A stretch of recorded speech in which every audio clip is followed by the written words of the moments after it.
2023년 부활절을 맞아 로마서 4장 25절 말씀을 통하여 예수님이 부활하신 이유라는 제목으로 말씀을 전하며 말씀을 통해 주시는 은혜를 함께 받고자 합니다. 기독교의 믿음의 핵심은 예수님의 십자가의 죽음과 부활입니다. 예수님의 십자가의 죽음과 부활은 우리의 구원에 있어서 동전양면과 같이 하나입니다. 우리에게 구원의 효력이 나타나려면 반드시 이 두 가지가 병행해야 합니다. 이 두 가지 중 하나가 빠진다라면 우리에게 구원은 미쳐질 수가 없습니다. 그러므로 예수를 믿는 자는 말할 것도 없지, 예수를 믿지 않는 자는 말할 것도 없지만은 믿는다고 하는 사람 가운데서도 이 두 가지 중 한 가지를 믿는데 한 가지는 믿어지지 않는다라면 구원은 일어날 수가 없는 것입니다. 그리고 구원이 일어나는 성령이 주시는 믿음은 결코 우리의 죄를 속하시는 예수님의 십자가의 죽으심은 믿어지게 하고 죽음에서 다시 부활하셨다는 부활은 믿어지지 않게 하시는 일은 절대 일어나지 않기 때문입니다. 우리를 구원해 주시는 성령의 역사는 예수 그리스도의 십자가의 죽으심과 부활을 반드시 믿게 하시는 그 믿음이라는 것입니다. 궁극적으로 기독교의 신앙의 핵심은 부활신앙입니다. 부활하신 예수님과 동일한 몸으로 부활하여 그분과 영원히 그분이 다스린 나라에서 함께 사는 것이 기독교가 가르치는 신앙의 핵심인 것입니다. 부활 때문에 기독교를 인생에게 참 소망을 주시는 종교라고 그렇게 부르죠. 부활이 없다면은 우리 인생에게 참 소망을 주는 종교가 기독교라고 말할 이유가 없는 것입니다. 본문인 오늘 말씀 앞인 24절 그 중반절에 보면은 사도 바울이 성도는 어떤 믿음을 가진 자라고 말하고 있습니까? 막연히 그냥 하나님을 믿는 자라고 말하고 있지 않을 것입니다. 예수 우리 주를 죽은 자 가운데서 살리신 이를 믿는 자라고 말하고 있습니다. 예수 우리 주를 죽은 자 가운데 살리신 이 하나님을 믿는 것이 기독교의 믿음이라는 것입니다. 예수님을 죽은 자 가운데서 살리신 하나님을 믿는 믿음을 가진 자가 바른 구원의 믿음을 가진 성도라는 것을 말해주고 있습니다. 그래서 로마서 10장 9절에 보면은 너희가 만일 내 입으로 예수를 주로 시인하며 또 하나님께서 그를 죽은 자 가운데서 살리신 것을 네 마음에 믿으면 구원을 받으리라고 분명하게, 우리가 구원받는 믿음이 뭐냐? 하나님께서 그를 죽은 자 가운데서 살리신 것을 네 마음에 믿으면 구원을 받으리라고 말씀하셨습니다. 분명하게 구원의 믿음이 무엇인지 우리에게 말씀해 주고 있습니다. 이처럼 우리가 구원받는 참 믿음은 하나님께서 십자가에 내어주신 독생자 예수 그리스도를 죽은 자 가운데서 살리신 것을 진정으로 믿는 부활의 믿음인 것을 말씀해 주고 있습니다. 한마디로 예수님의 부활을 믿지 못하는 것은 성경이 말하는 구원은 결코 일어날 수 없다라는 것을 우리에게 말해주고 있습니다. 그래서 폴로시 목사님은 예수 그리스도의 부활을 믿지 않는 사람은 그리스도인이 아니며 그분의 부활을 전하지 않는 설교는 복음 설교가 아니다라고 분명하게 말씀을 하셨습니다. 왜 그런지 오늘 본문은 여기에 대해서 분명하게 말씀해 주고 있는 내용입니다. 25절 오늘 본문을 보겠습니다. 예수는 우리가 범죄한 것, 즉 우리의 범죄 때문에 내어줌이 되고, 즉 죽음을 당하게 하셨고, 또한 우리를 의롭다 하시기 위하여 살아나셨느니라. 아멘. 이 말씀은 성부 하나님께서 사랑하는 독생자 예수님을 십자가에 내어주신과 그리고 죽음에서 살리신 이유를 분명하게 말해주고 있는 말씀입니다. 하나님께서 왜 사랑하는 독생자 예수 그리스도를 십자가에 죽임당하도록 내어주셨다라고 말씀하고 있습니까? 우리가 범죄한 것 때문에, 즉 우리의 범죄 때문이라고 말씀하고 있습니다. 이 의미는 우리가 범한 모든 죄를 다 예수님께 전가시키고 우리가 받아야 할 죄의 형벌을 모두 예수님께서 당하도록 형벌의 자리에 십자가에 내어주셨다라는 말입니다. 하나님은 우리의 죄를 모두 거두시고 사랑하는 아들 독생자 예수 그리스도께 그 모든 죄를 짊어지게 하셨습니다. 그 아들 안에서 우리의 모든 죄가 다 심판이 받아지도록 하셨습니다. 이것이 공의의 하나님께서 우리의 죄를 처리하신 하나님의 지혜였습니다. 그래서 예수님께서 오시기 700년 전에 이사야 선지자를 통하여 이미 이 사실을 선포해 놓으셨습니다. 이사야 53장 6절에 보면 우리가 다 양 같아서 그릇 행하여 각기 제 길로 갔거늘 여호와께서 우리 모두의 죄악을 그에게 오실 메시아에게 담당시키셨도다. 아멘. 우리의 모든 죄악을 누구에게 담당시키셨다라고 말씀하고 있습니까? 오실 메시아에게. 그래서 예수님께서는 오셔서 이 예언 그대로 우리의 죄를 담당하시고 십자가에 죽으셨습니다. 그래서 사도 바울은 고린도전서 15장 3절에 보면은 성경대로 그리스도께서 우리 죄를 위하여 죽으셨다라고 말씀하셨습니다. 예수님이 우리 죄를 위하여 죽으셨는데 어떻게 죽으셨대요? 성경대로 구약의 성경에 말씀하신 대로 여호와께서 우리 모두의 죄악을 그에게 담당시킨 그 말씀 그대로 우리의 죄를 위하여 성경대로 죽으셨다라고 성경은 말씀하고 있습니다. 신약성경 베드로전서 2장 24절 한번 찾아보겠습니다. 신약성경 베드로전서 2장 24절 380쪽입니다. 380쪽 베드로전서 2장 24절. 사도 베드로는 이렇게 말씀하고 있습니다. 친히 나무에 달려 누구에 의해서가 아닙니다. 친히 예수님이 십자가 나무에 달려 빌라도 때문에도 아닙니다. 대제사장 때문에도 아닙니다. 친히 나무에 달려 십자가 나무에 달려 그 몸으로 무엇을요? 우리 죄를 담당하셨으니 믿으십니까? 그의 몸으로 우리의 죄를 담당하셨다라고 이야기했습니다. 왜요? 하나님께서는 이미 구약의 선지자들을 통하여 우리의 모든 죄를 그에게 담당시킬 것이다 라고 약속하셨기 때문에 그대로 하셨습니다. 그래서 고린도후서 5장 21절에도 하나님이 죄를 알지도 못하신 이에게, 이분이 누구십니까? 자기 아들 예수 그리스도 아닙니까? 그에게 우리를 대신하여 죄로 삼으셨다라고 하셨습니다. 즉 하나님의 심판을 받는 죄인으로 삼으셨다라고 하셨습니다. 성경 한 곳을 살펴보겠습니다.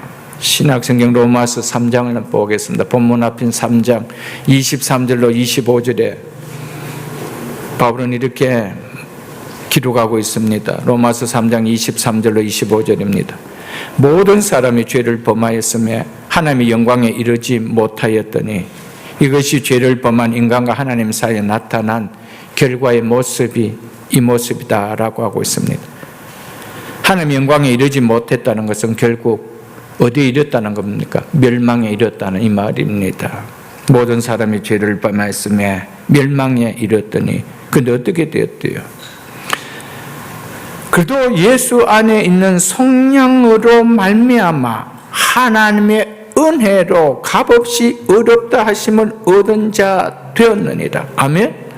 하나님의 영광에 이르지 못했던 자가, 영원한 멸망에 이르는 자가 무엇으로 말미암아 이렇게 어렵다 하심을 얻는 자가 되어 하나님의 영광에 이르는 영원한 생명을 누리는 하나님의 나라를 상속받는 자가 되었다라고 말씀하고 있습니까?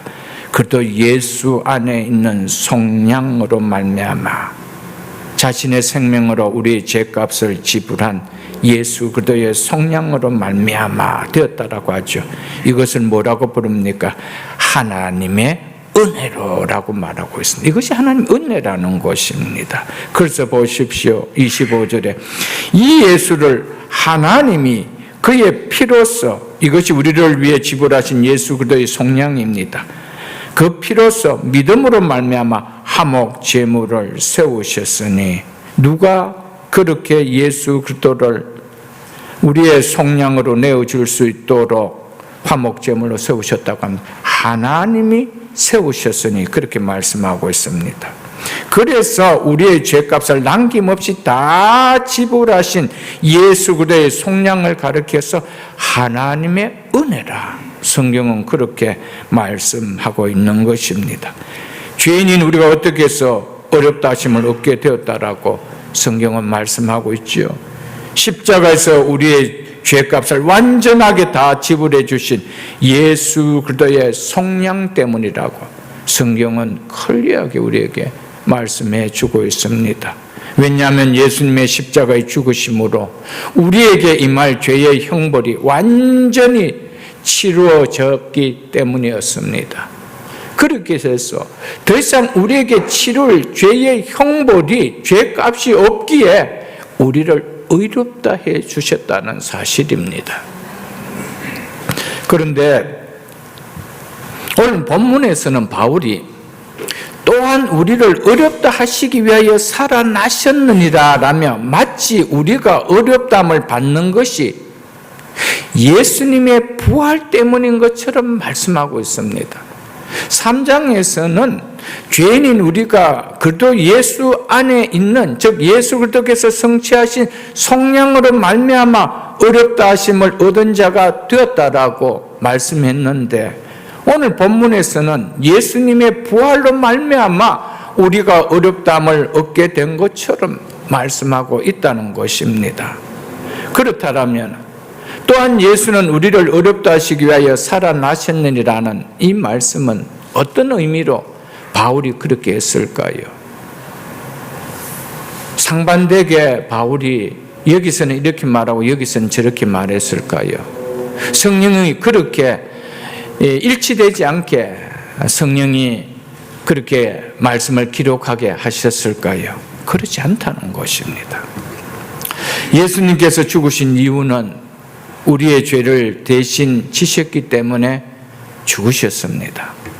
그렇게 하심은 죄인인 우리를 하나님 앞에 어렵다 하심을 받는 자 되기 위해서 예수님께서 십자가에서 우리의 죄를 다 안고 우리가 당할 죄를 형벌을 대신 당하시고 이제는 우리에게 더 이상 치를 형벌이 없기에 우리를 어렵다 해 주셨다고 했습니다. 그렇다면 예수님께서 십자가의 죽으심이 우리의 죄를 대신 지시고 우리를 어렵다 하기 위함이 맞다면 예수님의 우리의 죄를 대신 지신 대성물이 되심을 하나님이 받으셨다라는 증거가 반드시 나타나야 됩니다. 우리의 죄를 다 사했다. 그래서 이제는 너로 말미암아 나의 백성들의 죄가 다 사해졌다. 그래서 내가 어렵게 할 수 있다라는 증거를 우리에게 드러내 주셔야 된다는 겁니다. 그래야 우리가 그것을 믿을 수가 있다라는 것이죠. 그래야만 우리의 죄가 사해지고 어렵다함을 받았다라는 확신이 우리 속에 들어오기 때문에 그 믿음을 가질 수가 있다라는 것이죠. 그것이 바로 예수님의 부활하심입니다. 그러므로 예수님의 부활은 죄인에게 어렵담이 이루어졌다는 것을 하나님께서 공적으로 확정해 주신 사건입니다. 그래서 바울이 예수는 우리를 어렵다 하시기 위하여 살아나셨느니라 라고 한 이유가 여기에 있는 것입니다. 하나님이 예수님을 죽음에서 살리신 이유는 예수님의 십자가의 죽음이 우리의 죄를 위한 속죄 제물로서 완전하게 받아들여졌기 때문에 살리셨다는 것입니다. 만일에 우리의 죄를 속하는 일에 부족한 제물이었다라면은, 그래서 우리의 죄를 완전하게 속할 수 없는 부족한 제물이었다면 그것이 하나님 앞에 합당하게 받아들여지시는 제물이 될 수가 없습니다. 예수님의 십자가의 죽으심이 하나님께서 우리의 죄를 속해 주시는 합당한 제물로 받아들일 수가 없습니다. 받아들여졌다라는 증거가 뭐냐? 예수 그리스도를 십자가에 죽으시고 장사한 다음에 부활하신 그 사건을 통하여 내가 다 받았다. 네가 나의 백성을 위하여 제물 되어준 것을 내가 그 제물을 합당하게 받았다 라고 하신 것이었습니다. 그래서 받아졌기 때문에 예수 그리스도께서 성취하신 속량으로 말미암아 우리가 어렵다 하심을 얻은 자가 되었다라는 것이죠. 받아진 제물이 아니라면은 하나님 구약 시대 때 하나님께 제물을 드리는 것은 우리의 죄를 속하기 위한 것이었습니다. 그런데 제물이 드려져서 우리의 죄가 속해지지 않았다면은 그 제물 드림이 무슨 의미가 있느냐는 거예요. 그것은 궁극적으로 그 제물의 실체인 예수 그리스도를 가리키는 모형이었습니다. 그렇다면 예수 그리스도께서 십자가에서 우리의 죄를 속하기 위하여 제물이 되셨습니다. 제사장이 되시고 친히 어린 양 제물이 되셨습니다. 그러면 하나님께서 예수 그리스도께서 제사장이 되시며 친히 제물이 되신 그 제사장이 드린 그 제물을 내가 받았다는 증거가 뭐냐는 거예요. 그래서 내 백성을 어렵다 해준다는 증거가 뭐냐는 거예요. 그것이 바로 예수 그리스도의 부활하심이라는 것입니다. 그래서 바울이 우리를 어렵다 하시기 위하여 하나님께서는 그를 살리셨다라고 이야기를 하고 있는 것이죠, 여러분들. 그러므로 하나님이 예수님을 죽은 자 가운데서 살리신 것은 예수님의 속죄 사역을 성부 하나님께서 온전히 다 받아들였다. 그렇기 때문에 예수님께서 제물을 올리시는 대제사장으로 자신이 친히 또한 어린 양이 된 제물을 드리시고 뭐라고 했습니까? 내가 다 마쳤다. 내가 다 필했다. 내가 다 응했다. 내가 다 이루었다. 테텔라스타이라고 외쳤다 이 말이에요, 여러분들. 그래서 내가 받아들여졌다는 거예요. 그 증거를 드러내셔야 된다는 것이죠. 그것이 뭐라는 거예요? 그것이 부활 사건이라는 것입니다. 그러므로 예수님이 우리를 어렵다 하시기 위하여 부활하셨다는 말씀은 예수님의 부활이 우리가 어렵다함을 받았다는 사실이 확실하다는 것을 확증한다는 뜻입니다. 그리고 예수님이 우리를 어렵다 하시기 위하여 행하신 사역이 온전히 이루어졌다라는 확실한 증거라는 것을 뜻하는 말입니다. 그러므로 그리스도께서 부활하지 않으셨다라면 십자가의 속죄 사역이 완성되지 못한 것이고 따라서 우리의 칭의도 불가능했습니다.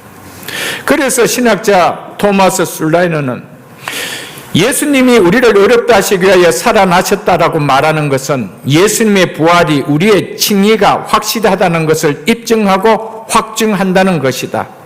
그리스도의 부활은 우리를 위하여 행하신 그의 사역이 온전히 이루어졌다는 증거다라고 말했습니다. 믿으십니까?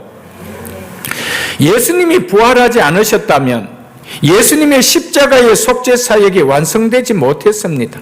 그렇게 되면 우리의 칭의도 불가능하다는 것입니다.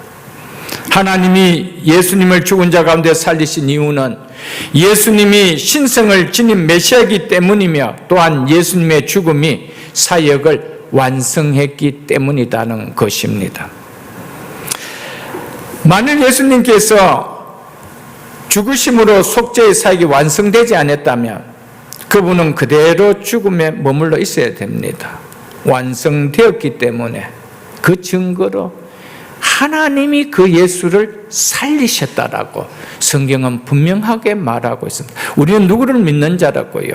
예수를 죽은 자 가운데 살리신 이를 믿는 자라고 이야기합니다. 그걸 믿는다는 의미가 뭡니까? 예수 그리스도께서 십자가에서 행하신 십자가의 죽음의 사역이 우리를 어렵게 하는 속량의 사역인 것을 내가 믿는단 말이에요. 그 속량의 사역이 완전하게 나를 어렵게 해주심을 내가 믿는다는 거예요. 그 믿는다는 말이 예수를 죽은 자 가운데 살리신 이를 믿는다 이 말입니다. 그래서 너희가 우리 주 예수 그리스도를 죽은 자 가운데 살리신 하나님을 믿음으로 말미암아 구원을 받으리라고 한 이유가 거기에 있는 거예요, 여러분. 그 죽음의 이유가 뭐냐? 그 죽음에서 살리신 이유가 뭐냐? 목적이 뭐냐?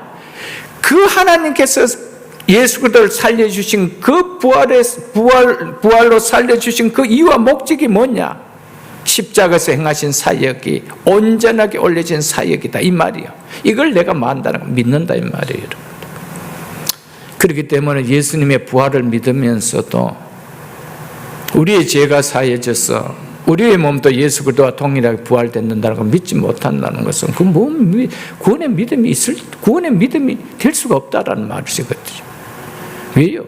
왜 하나님이 독생자 예수 그리스도를 살려주셨느냐?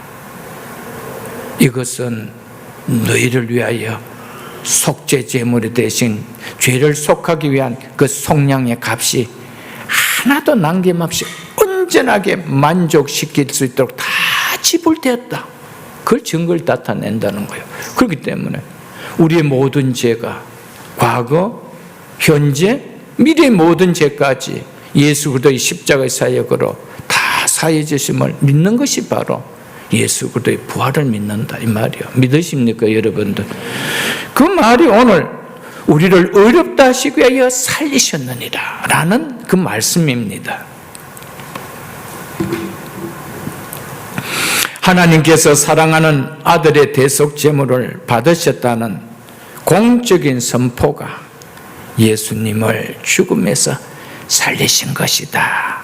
이것을 바울이 오늘 본문을 통해서 이야기해 주고 있죠. 그래서 오늘 본문 앞인 24절 하반 중반절에 보면 뭐라고 이야기하고 있습니까? 의로 여기심을 받은 우리가 어떤 자라고 하고 있습니까? 예수 우리 주를 죽은 자 가운데 살리신 이를 믿는 자니라. 아멘. 우리가 예수님을 죽은 자 가운데서 살리신 하나님을 믿는다는 것은 바로 예수님께서 바로 나를 위하여 십자가에서 대속 제물로 죽으심으로 나의 죄가 완전히 하나님 앞에서 다 사해졌음을 믿는다 이 말입니다. 예수님의 속량으로 말미암아 내가 하나님으로부터 어렵담을 받았다는 이 사실을 내가 믿는다는 고백이 예수를 죽은 자 가운데 살리신 이를 믿는 자라 이 말이라는 것입니다. 예수님을 죽은 자 가운데 살리신 하나님을 믿는다는 것은 바로 예수님의 십자가의 죽으심으로 나의 죄의 형벌에서 구속하는 데 필요한 값이 다 지불되었기 때문에 더 이상 어떤 정죄함이 없는 완전히 어렵다함을 받은 자가 되었음을 내가 믿는다 이 말입니다. 그런데 예수 그리스도의 십자가와 예수 그리스도의 부활이 기독교의 믿음의 핵심인데 이것을 믿는다라고 하는데 죄에 대한 두려움이 있고 우리에게도 어떤 죽음 앞에 형벌이 있다라는 것이 믿어질 수가 있느냐는 거예요. 그래서 복음이라는 겁니다. 그래서 예수 그리스도의 십자가와 부활이 우리에게 복음이라고 이야기해 주는 것입니다. 믿으십니까, 여러분들? 이처럼 예수님의 부활은 복음을 믿는 자가 죄의 용서함을 받고 칭의가 이루어졌다는, 즉 어렵다함을 받았다라는 것이 이루어졌다는 것을 확증해주는 증거라는 사실을 우리는 기억해야 됩니다. 예수님의 부활은 예수님께서 십자가에서 죄인인 우리를 구원하기 위한 모든 것을 다 만족시키고 우리의 구원이 완전하게 이루어졌다는 하나님의 공적인 선포인 것입니다. 그렇기 때문에 예수 그리스도의 죽으심과 예수 그리스도의 부활인 이 복음을 믿는 자에게는 칭의뿐만 아니라 영화까지 이미 이루어졌다라고 이야기하고 있습니다. 믿으십니까, 여러분? 이미 영화로워졌느니라. 이것이 우리에게 주신 복음의 믿음이라는 것이죠. 우리에게는 이미 완전하게 이루어졌습니다.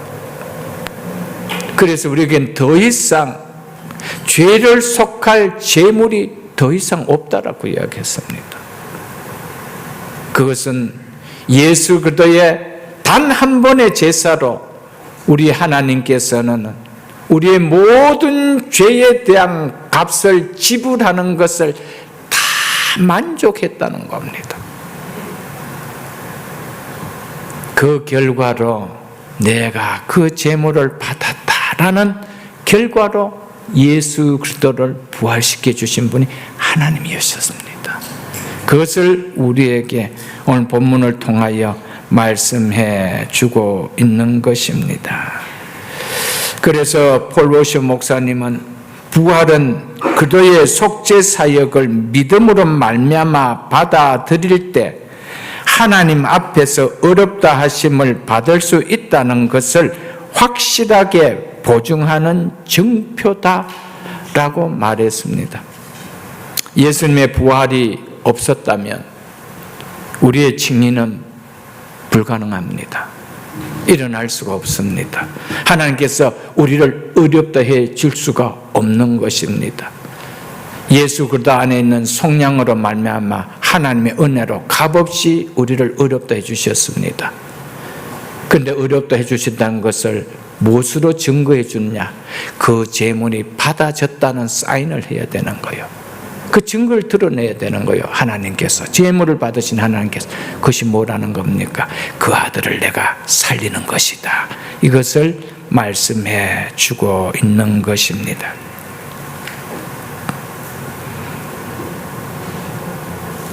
예수님께서 우리를 어렵다 하시기 위하여 살아나셨고 하나님께서 우리를 어렵다 하시기 위하여 독생자 예수 그리스도가 십자가에서 하신 속량의 사역을 받으셨다는 증거로 살리셨다라면 예수님의 부활 없는 칭의 자체를 말할 수가 있을까요, 여러분들? 나는 십자가는 믿는데, 제사이신 십자가는 믿는데 부활은 못 믿어. 거기에 우리의 칭의가 일어날 수 있느냐는 거예요. 없다라는 겁니다. 그래서 기독교의 복음의 핵심은 뭐냐? 십자가 부활이라는 거예요. 십자가 부활.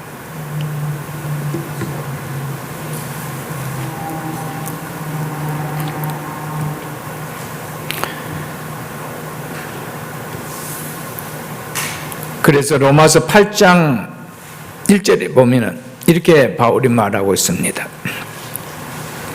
그러므로 이제 그리스도 예수 안에 있는 자에게는 결코 정죄함이 없다라고 말했습니다.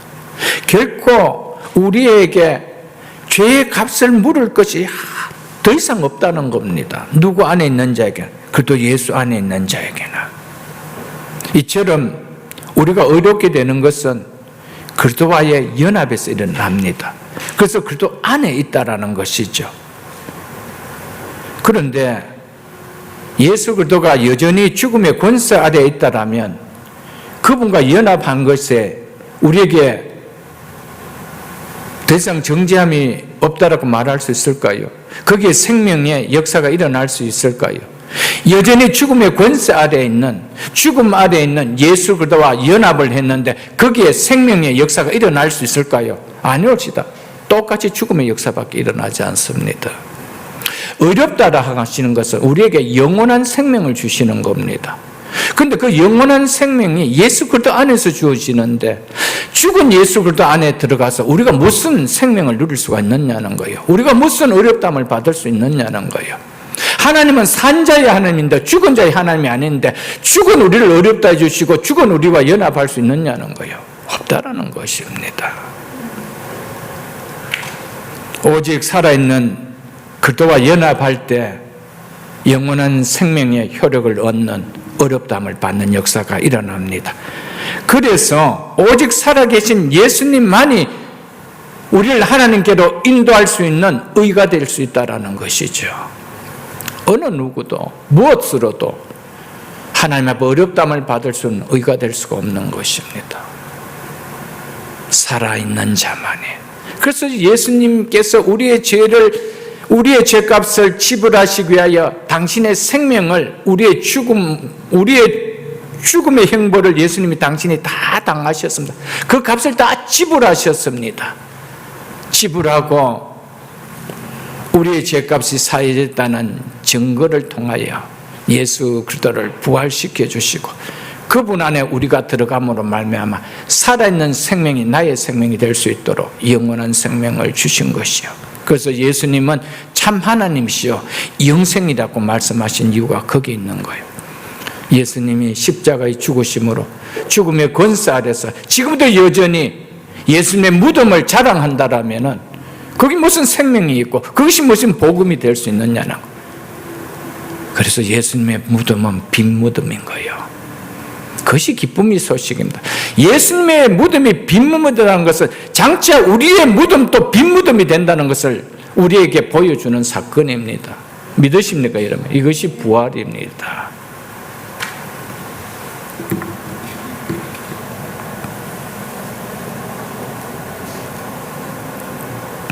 죽은 자를 살리신 앞에, 죽은 자를 살리시는 하나님 앞에 죽음이 더 이상 무슨 의미가 있겠어요? 죽음에서 살리신 그분은 누구십니까? 하나님이십니다. 그렇다면 하나님 앞에 죽음이라는 것이 의미가 있나요, 여러분들? 없습니다. 이 하나님을 믿는 성도에게 죽음이 더 이상 두려움으로 존재할까요? 아니옵시다.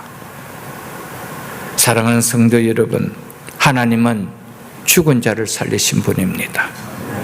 죽은 자를 살리신 그 하나님 앞에 죽음은 의미가 없는 거예요.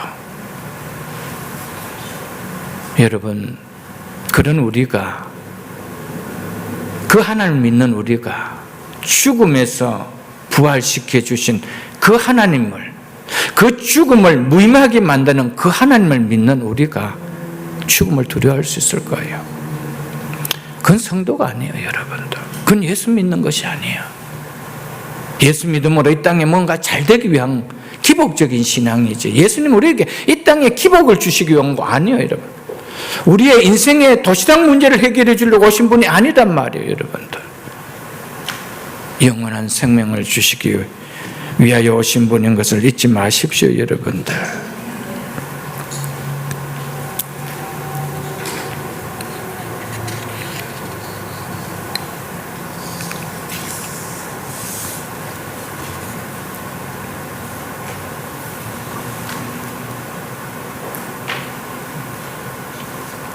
우리가 로마서 8장을 한번 보겠습니다. 로마서 8장을 한번 보겠습니다.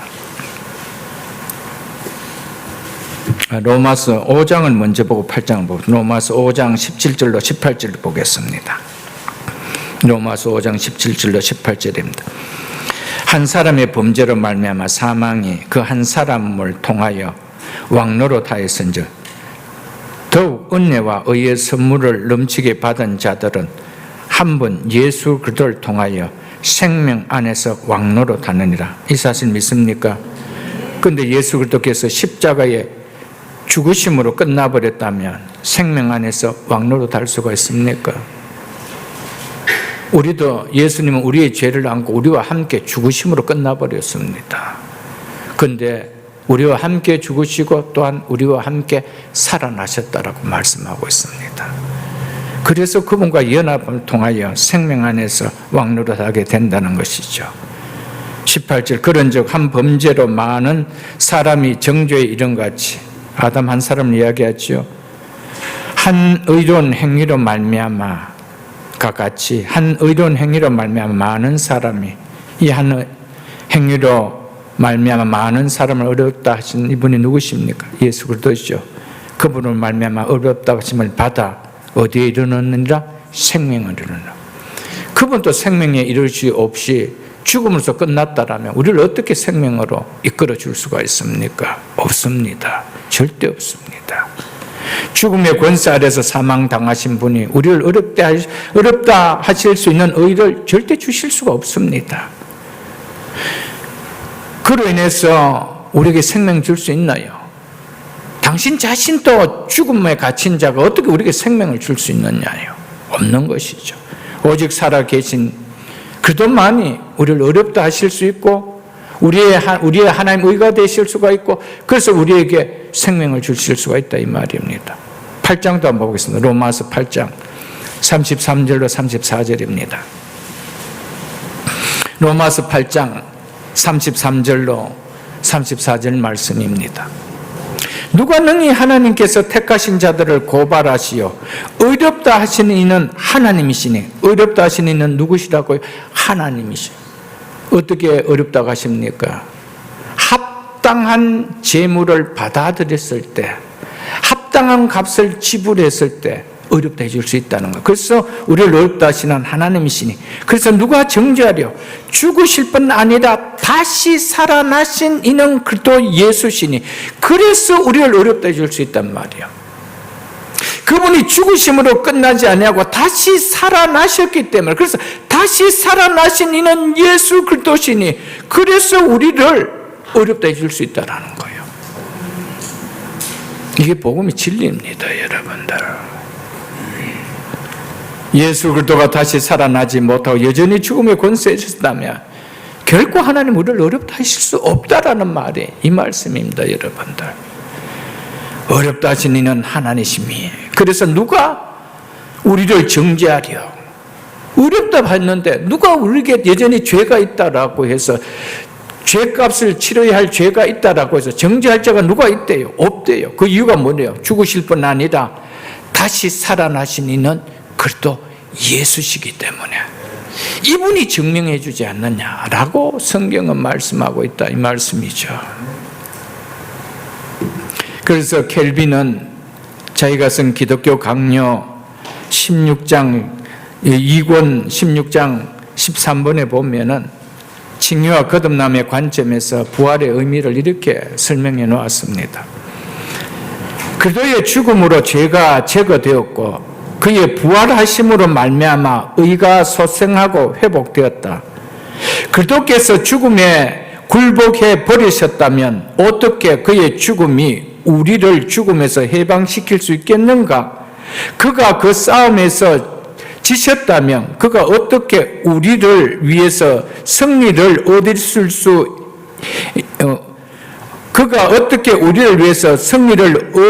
수 있겠는가? 그러므로 우리는 그리스도의 죽으심과 부활 사이에서 우리의 구원의 실체를 다음과 같이 구분한다. 그리스도의 죽으심을 통하여 죄가 제거되었고 죽음이 소멸되었으며 그의 부활을 통해서는 의가 회복되었고 생명이 일어났으며 그리하여 그의 부활 덕분에 그의 죽으심이 그의 능력과 효력을 우리에게 나타내게 된 것이다 라고 켈빈은 그렇게 말했습니다. 이 사실 믿으십니까? 바울의 말과 한 점에 비켜나감 없이 그대로 요점을 정리해 주고 있지 않나요, 여러분들? 또한 예수님의 부활은 자기에게 속한 백성들이 누리게 될 종말적인 영광을 예고해 주고 있습니다. 예수님의 부활은 종말에 있을 모든 성도의 부활의 첫 열매였다라고 말씀하면서 바로 예수님의 부활은 장차 나타날 자기 백성의 종말에 나타날 그의 영광을 예고해 주고 있다는 것입니다.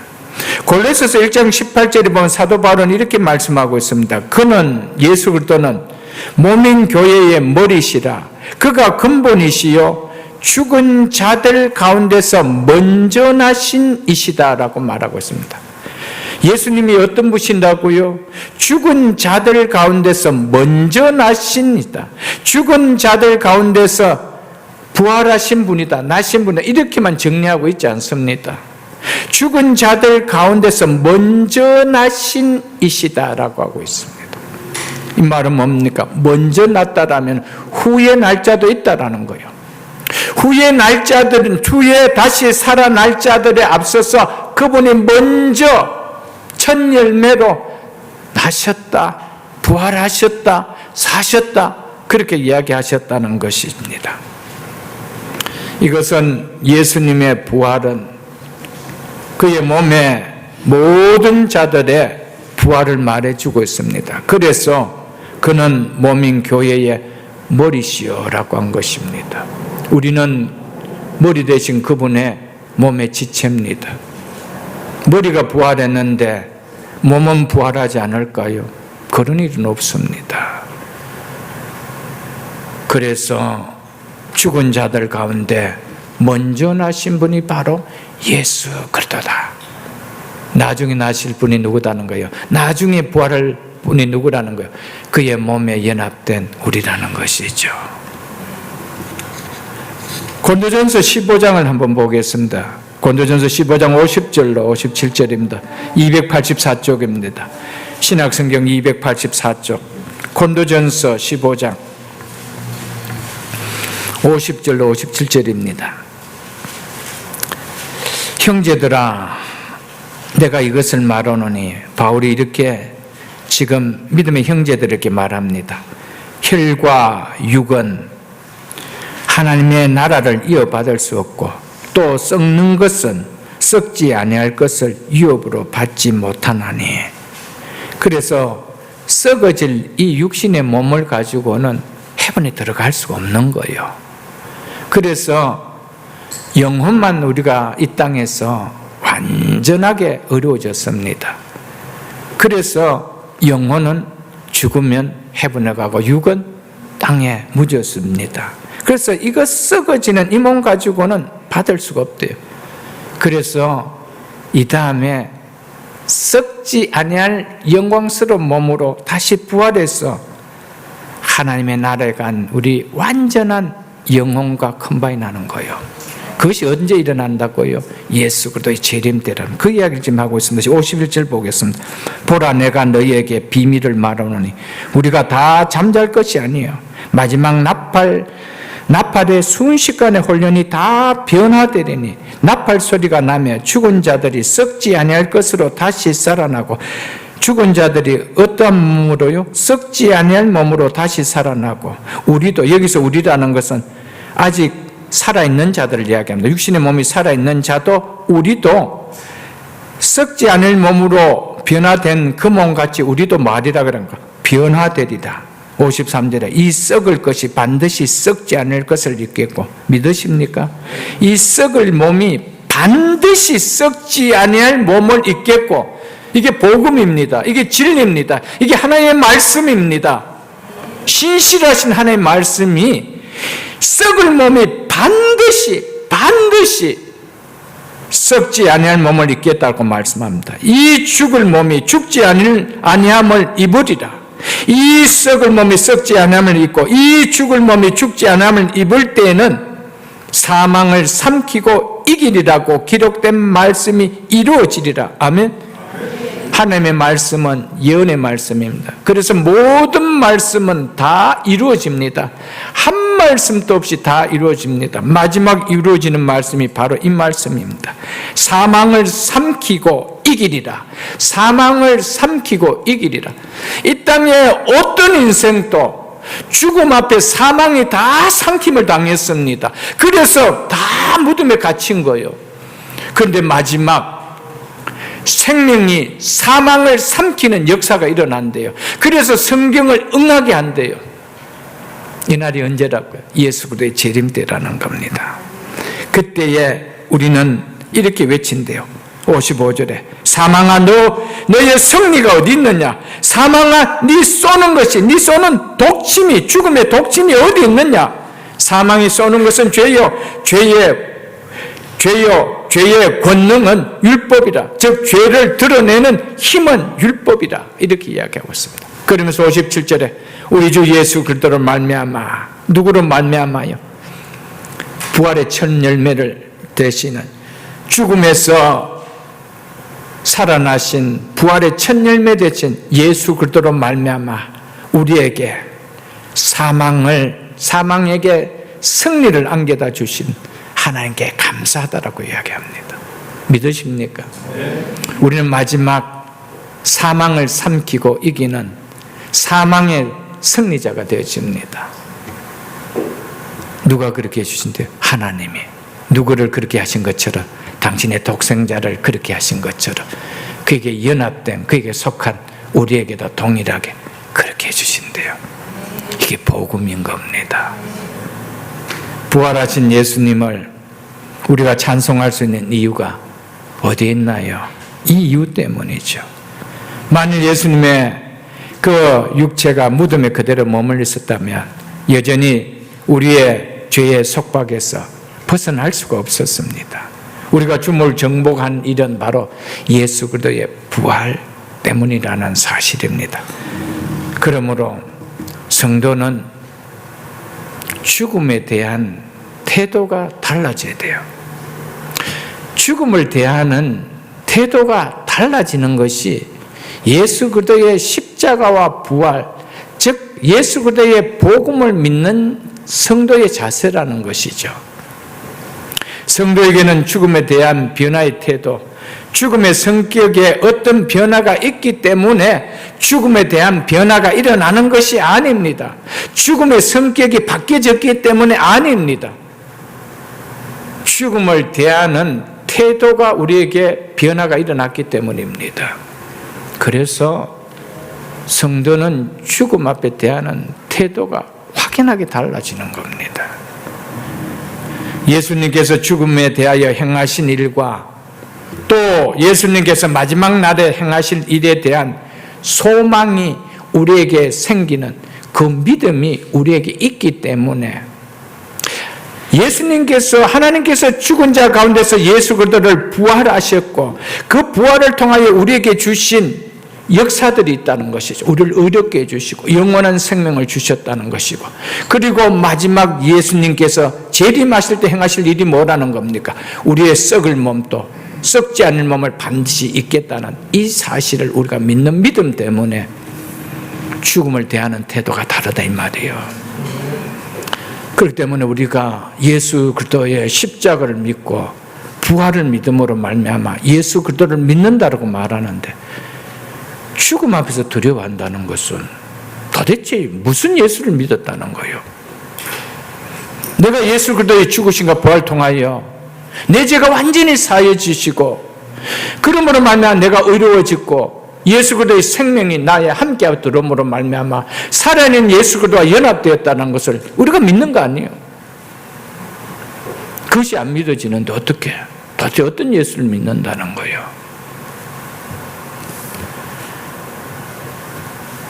예수 그리스도를 믿는다는 것을 확연하게 드러내고요.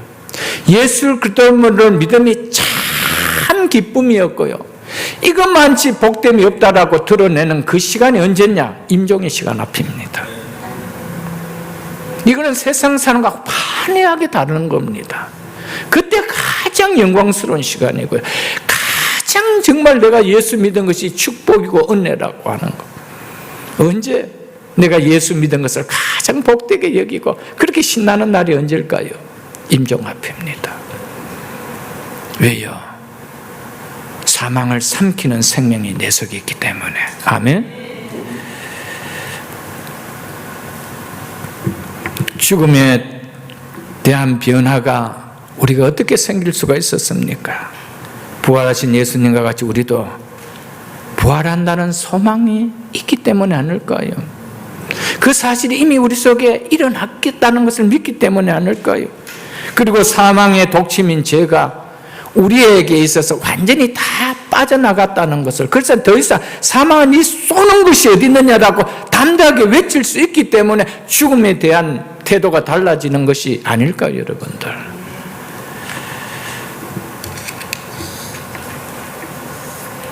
고린도전서 15장 26절에 보면은 사망은 우리의 마지막 원수라고 성경은 기록해 놓고 있습니다. 사망은 인류의 원수입니다. 사망이 우리 모두를 대적하는 원수입니다. 여러분, 어느 누구도 이 땅에 예수 믿지 않는 사람이 사망이 나의 원수다고 말하는 사람 있습니까? 아무도 없습니다. 그런데 성경은 사망은 우리에게 원수라고 이야기하고 있습니다. 예수님은 누구를 무찌려고 왔습니까? 원수를. 여러분, 사망은 우리의 마지막 원수라고 하고 있습니다. 그래서 사망은 인류를 대적하는 원수이기에, 그래서 모든 인류는 다 무덤 앞에 갇혀 있는 거예요. 그런데 그 원수를 이긴 자가 누굽니까? 그래서 찬송합니다. 원수를 이기시고, 아멘. 그 무슨 원수를 이겼다는 거예요? 사망의 원수를 이긴 거예요. 그리고 예수님 부활하셨다는 것이죠. 그래서 예수 그리스도의 부활이 인류의 복음이요 기쁜 소식은 바로 뭡니까? 인류를 대적하는 원수인 사망을 그분이 친히 이기셨기 때문입니다. 그런 우리가 이 예수를 믿음으로써 믿는데 왜 사망 앞에서 두려움이 있을까요? 섭섭함은 있겠죠. 아쉬움은 있겠죠. 떠나는 아쉬움이 있죠. 왜? 관계를 맺었던 관계가 있으니까. 그러나 사망이 절망이 되지는 거 아니에요. 사망의 원수를 이긴 자가 우리와 함께 계시고, 그 자가 그분을 살리신 하나님 우리를 의롭다 해주셨기 때문에, 영원한 생명을 주셨기 때문에 우리에게는 죽음이 결코 두려움이 존재가 될 수 없습니다. 그래서 그들은 죽음에 대한 태도가 이래서 달라진다라는 사실을 말해주고 있습니다. 성경은 예수님을 가리켜서 죽은 자 가운데서 살아나신 이들 중에 첫 열매라고 말씀하고 있습니다. 예수님은 바로 처음 맺힌 부활의 첫 열매라는 것입니다. 첫 열매라는 말은 첫 열매를 수확하기까지는 아무도 그 수확한 것을 맛보지 못했다 이 말입니다. 여러분, 예수님이 부활하기 전까지 누구도 죽음을 이긴 것을 맛본 적 없습니다. 그래서 첫 열매라고 이야기한 것입니다. 예수님께서는 죽었다가 다시 살아나시기까지 죽음은 무덤에 속해 있는 인류를 다 장악하고 있었습니다. 한 사람도 그 무덤을 뚫고 나온 적 없었습니다. 아담 이래로 어느 인생도 자기에게 찾아온 죽음과 무덤을 이긴 사람이 있었나요? 아무도 없었습니다. 오직 예수 그리스도만이 그 죽음을 이기시고 그 무덤을 열고 나오셨습니다. 그래서 부활의 첫 열매라고 말씀하셨습니다. 막달라 마리아를 비롯한 여인들이 예수님의 몸에 향유를 바르려고 안식 후 이른 아침에 예수님의 시체를 둔 무덤에 갔을 때 그 무덤을 막았던 돌이 굴러 내려져 옮겨져 있는 것을 보고 심히 근심했을 때 두 천사가 나타나서 뭐라고 이야기했습니까? 어찌하여 살아있는 자를 죽은 자 가운데서 찾느냐? 어찌 살아있는 자를 죽은 자 가운데서 찾느냐? 아멘? 예수 그리스도는 살아있는, 죽음을 이기시고 무덤을 여시고 첫 열매가 되신 사건입니다. 여러분, 예수님은 살아나셨습니다. 예수님이 살아나심을 우리가 믿기에 우리에게 소망이 있는 거예요. 죽음을 이기신 분은 있기에 죽음을 맞는 우리에게도 소망이 있는 거예요. 능력이 있는 거고 힘이 있다라는 것이죠.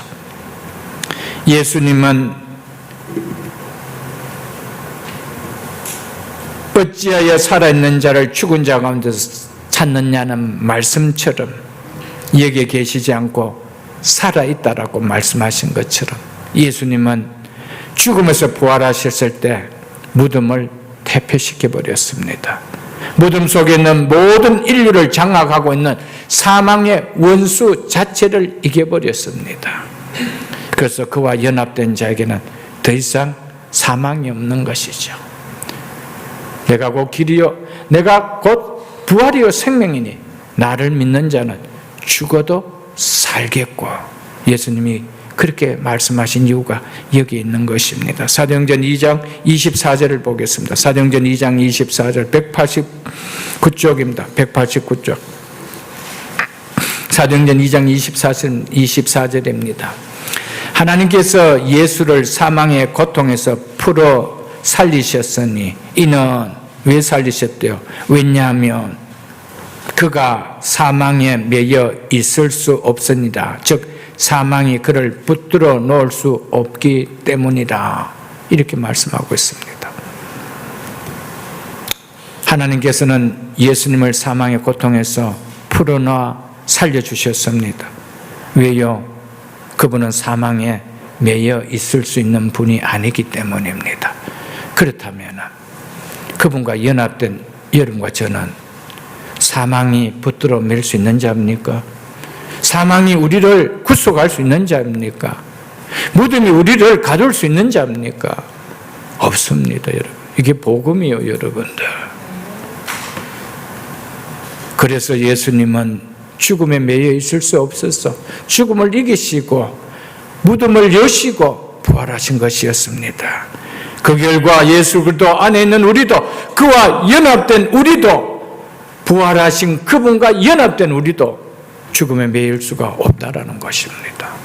이게 성경이 선포하는 복음이요. 그래서 고린도전서 15장 21절로 23절에 보면은 사도 바울이 이렇게 말씀하고 있습니다. 사망이 한 사람으로 말미암았으니 죽은 자의 부활도 한 사람으로 말미암는도다. 아담 안에서 모든 사람이 죽음같이 그도 안에서 모든 사람이 삶을 얻으리라. 즉 살아나게 될 것이다. 그러나 각각 자기 차례대로 되나니 먼저는 첫 열매인 그리스도요 다음에는 그가 강림하실 때에 그리스도께 속한 자요. 아멘. 그렇기 때문에 어떤 분들은 이렇게 이야기합니다. 예수님은 부활하셨는데 그렇다면 예수님과 연합된 우리는 왜 죽는다는 거예요? 우리도 바로 부활해야 되는 거 아니에요? 이렇게 이야기할 수 있다는 거죠. 하나님은 구원하실 때, 구원의 계획을 세우실 때 당신의 지혜를 가지고, 완전한 지혜를 가지고 완전하게 구원의 계획을 세워놓으시고 그 구원의 계획을 세워놓으신 대로 이끌어 나가십니다. 그것을 가리켜서 구속사라고 이야기하고 계십니다. 하나님은 어떻게 우리를 구원하실 수 있도록 구원 계획을 세워놓으셨대요. 그리스도 안에서 모든 사람이 살아나게 될 것이라고 세워놨습니다. 그런데 먼저는 첫 열매는 그리스도가 살고 두 번째는 그 다음에 그가 강림하실 때 그의 그리스도께 속한 자라고 이야기합니다.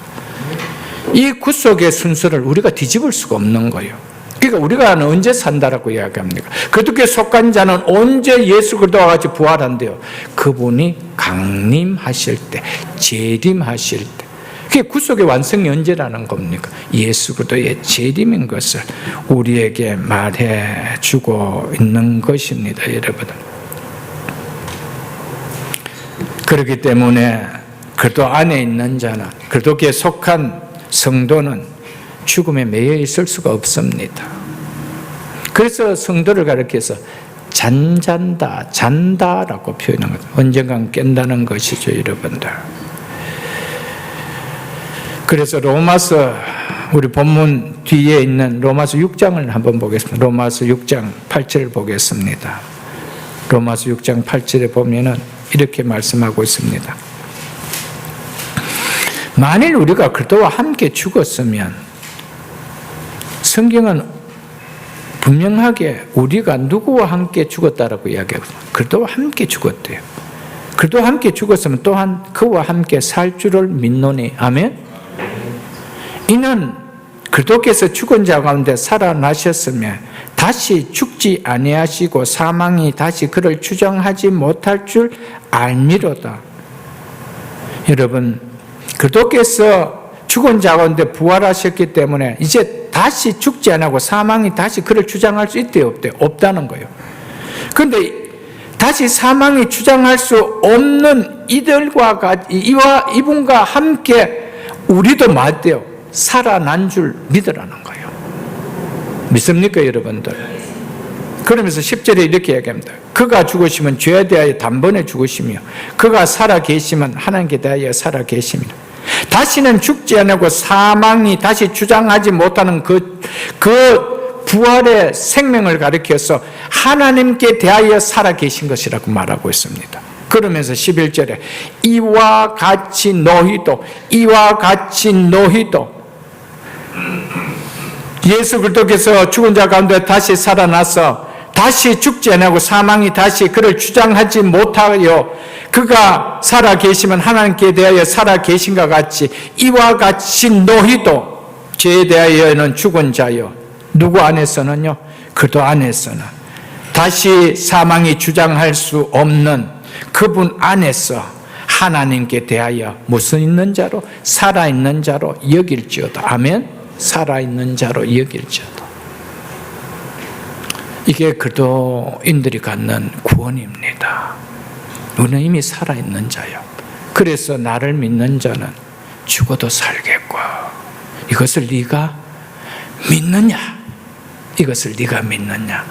여러분, 부활절은 그냥 예수님 부활한 것을 기념하는 그런 주일이 아니에요, 여러분. 그 부활이 우리에게 가져주는 이유와 의미가, 목적이 뭐냐? 이게 깨달아지는 것이 부활절이라는 것이죠, 여러분. 예수님의 부활을 믿는데 우리도 부활해요 그러면 그거 정말 기가 막히는 일 아니에요, 여러분들.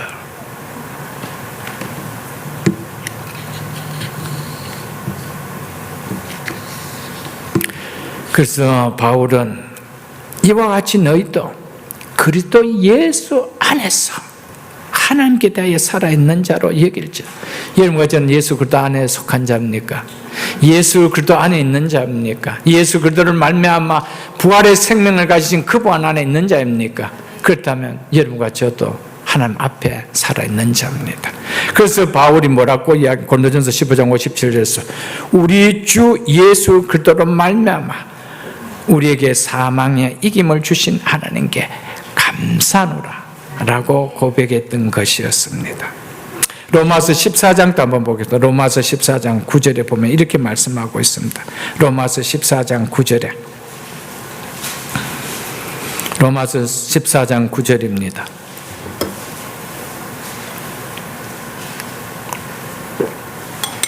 로마서 14장 9절 이를 위하여 그리스도께서 죽었다가 다시 살아나셨니. 무엇을 위하여 다시 살아나셨는지 보십시오. 곧 죽은 자와 산 자의 주가 되려 하심이라. 이것 때문에 그리스도께서는 죽으셨다가 다시 살아나셨다라고 이야기하고 있습니다.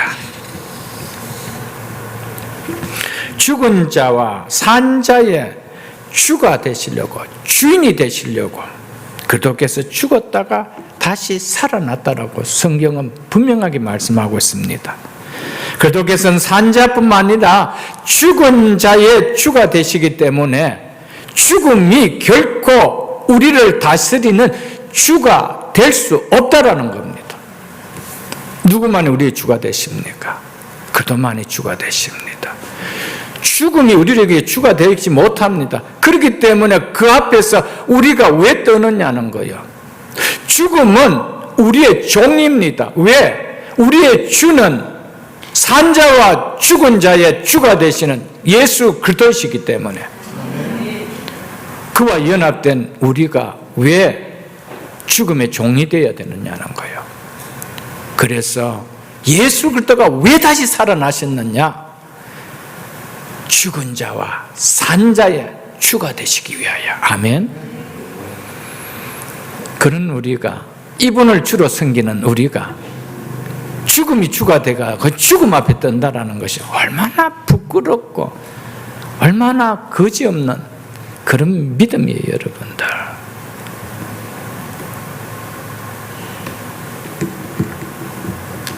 그렇기 때문에 죽은 자와 산자의 주가 되신 그리스도께 속한 우리에게 우리가 죽음에 매여질 수 있나요? 없어요. 그래서 그리스도인들은 죽음을 대한 태도가 달라져야 되는 이유가 여기 있단 말이에요, 여러분들. 예수 그리스도의 부활의 의미를 모르면은 우리는 여전히 죽음의 임종 앞에서 두려워할 수밖에 없는, 넌 그렇지 않고 다를 바가 하나도 없어요, 여러분. 그렇다면 예수 그리스도를 믿었다는 것이 그 죽음 앞에서 무슨 효과를 드러낼 수가 있나요, 여러분들? 아무것도 없지 않느냐는 것이죠, 여러분들. 디모데후서 1장을 한번 보겠습니다. 343쪽입니다. 343쪽 디모데후서 1장 9절로 10절 말씀입니다. 이렇게 말씀하고 있습니다. 디모데후서 1장 9절로 10절. 하나님 우리를 구원하사 거룩한 소명으로 부르시면 우리의 행위대로 하심이 아니요 오직 자기의 뜻과 영원 전부터 그리스도 예수 안에서 우리에게 주신 은혜대로 하심이라. 이제 우리 구주 그리스도 예수의, 즉 이 은혜가 우리 구주 그리스도 예수의 나타나심으로 말미암아 나타났으니, 그래서 어떻게 나타났는가 보십시오. 그 은혜가, 그는 사망을 피하시고 복음으로써, 복음은 예수 그리스도의 죽음과 부활이죠. 그리스도의 구속의 사역을 가리킵니다. 그것으로서 생명과 썩지 아니할 것을 드러내신지라 밝히 보여주셨다고 말씀하고 있습니다. 예수 그리스도가 오셔서 그분은 사망을 피하시고 그리고 복음으로써 당신의 십자가와 죽을 부활로 생명과 썩지 아니할 것을 만방에 드러내셨다는 거예요. 그런데 우리가 복음을 믿는 우리가 생명과 썩지 않을 것을 드러내신 이 신앙을 붙들고 사고 믿는 우리가, 여러분, 죽음 앞에서 그 두려워한다라는 것은 아니라는 것입니다. 사랑하는 성도 여러분,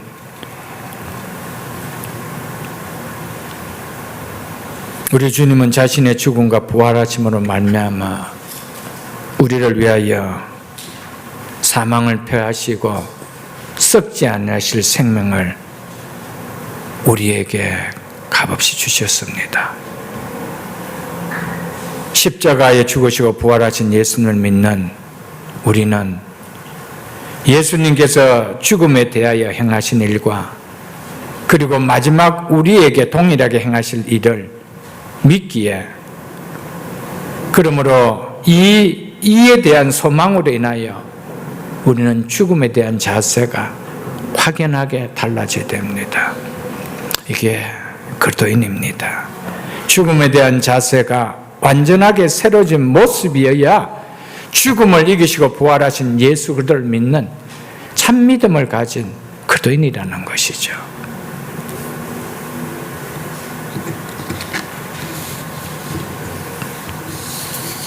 한 군만 보고, 두 절만 더 살펴보고 말씀을 맺겠습니다. 베드전서 1장 3절을 보겠습니다. 베드전서 1장 3절에 보면은 이렇게 말씀하고 있습니다. 377쪽 베드전서 1장 3절에 사도 베드로가 이렇게 말씀하고 있습니다.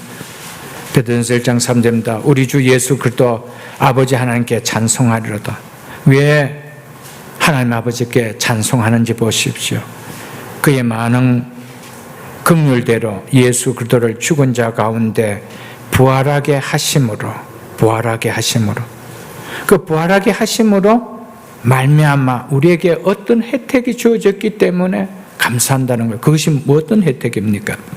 우리를 거듭나게 하사 산 소망이 있게 하시며, 우리에게 산 소망이 있게 하셔서, 그래서 하나님을 찬송한대요. 무엇으로 말미암아? 예수 그리스도를 죽은 자 가운데 부활하게 하심으로 말미암아 우리에게 산 소망을 주셨대요. 우리는 이 하나님을 믿는다라고 이야기하잖아요. 우리가 어떤 하나님을 믿는데 우리 주 예수 그리스도를 죽은 자 가운데서 살리신 이를 믿는다라고 하고 있잖아요. 이를 믿는 우리가 어떻게 산소망이 없을 수 있나요? 그 산소망이 뭐대요?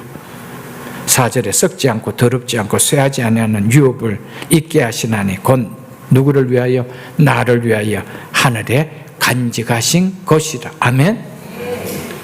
예수 그리스도의 부활로 말미암아 산소망이 생겼다라고 말씀하고 있습니다. 그러므로 성도는 죽음 앞에서 죽음을 대하는 자세, 죽음 앞에 두려워하는 믿지 않는 자처럼 결코 공포심이나 두려움이 이제는 죽음이 그렇게 될 수 없다라는 것을 우리는 깨달아야 됩니다. 이 믿음으로 살아온 참 믿음의 결실을 보는 순간이 바로 죽음이기 때문에, 그리고 그 죽음이 우리에게 진정한 소망 때문에 위로가 되고 기쁨이 되기 때문에 죽음을 대하는 태도가 확연하게 다르다라는 것을 여러분 기억하십시오. 사랑하는 성도 여러분, 죽음은 더 이상 우리를 묶어둘 수 없는 우리의 주가 아님을 기억하시고요. 도리어 죽음은 우리가 호통할 수 있는 우리의 종일 뿐이라는 것을 깨달으시고, 예수님의 십자가에 죽으신가 부활하시면 더 이상 우리가 사망의 종이 아니라 도리어 사망이 우리의 종이 되었음을 선포하는 것임을 우리가 믿기 때문에 죽음을 대하는 태도는 성도에게서 달라져야 한다는 사실입니다. 한 곳만 보고 말씀을 맺겠습니다. 골로새서 3장 3절로 4절 말씀입니다. 골로새서 3장 3절로 4절 말씀입니다. 327쪽입니다. 327쪽. 골로새서 3장 3절로 4절입니다. 이는 너희가 죽었고 너희 생명이, 이 너희가 죽었고 너희는 죄에 대해 죽었고 너희 생명이 그리스도와 함께 누구와 함께요? 그리스도와 함께 하나님 안에 감춰졌느니라. 우리의 생명이 그리스도께서 나타나실 때 너희도 그와 함께 영광 중에 나타나리라. 아멘. 우리의 생명은, 부활의 생명은 예수 그리스도와 함께 잠시 예수 그리스도께서 다시 재림하시는 그날까지 하나님 안에 감춰져 있는 것입니다. 그런데 예수 그리스도께서 다시 재림하시는 그날 예수 그리스도와 함께 너희의 그 생명이 영광 중에 나타나리라. 아멘. 이런 순서를 가지고 하나님은 우리의 구원을 계획해 놓으셨습니다. 우리의 구원의 완성은 언제입니까? 예수 그리스도 재림하실 때입니다. 그분의 첫 부활을 통하여 죽은 자 가운데서 먼저 살아나심을 통하여 나중에 살아날 우리에 대한 부활의 확실한 보증을 해 주셨습니다. 말씀 맺겠습니다. 예수님이 부활하신 이유라는 제목으로 2023년 부활절을 맞이해서 메시지를 전했습니다. 사랑하는 성도 여러분, 예수님의 부활하신 이유와 목적을 분명하게 붙드는 부활주일 되시기를 원하고요.